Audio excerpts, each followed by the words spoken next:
يا زيزو كلام مش كتير، احنا الزمالك. هتسيبنا هتندم.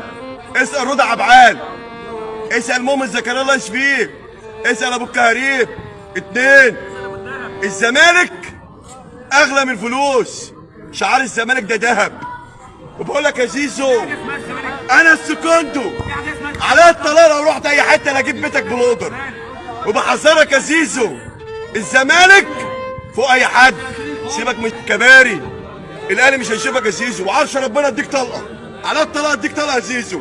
وبقولها بصوت عالي، يا زيزو يا الزمالك يا الموت، اصرف الروح. مبدئيا كده الامن خلاص هيجيب الراجل ده، وممكن يكون جابه كمان مبدئيا بس كده. ولكن ايه يا عم، في ايه؟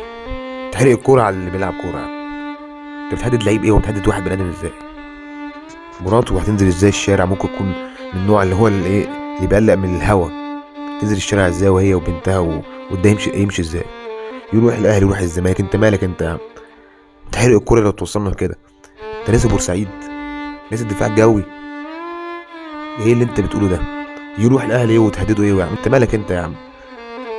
انت مشجع، انت تقعد في الاستاد تشجع، ممكن كبيرك تشتم، لكن تهدد لعيب وتحلف بالطلاق؟ يعني انت ناوي تشوف بقى هيعملوا فيك ايه بقى ادام انت ناوي. مش انت ذكر وفتح صدرك؟ اتمنى من الامن ان شاء الله يكون ماسكه ويتروق عشان ما يطلعش بعد كده يقول الكلام ده عشان ما يشجعش غيره يقول كده.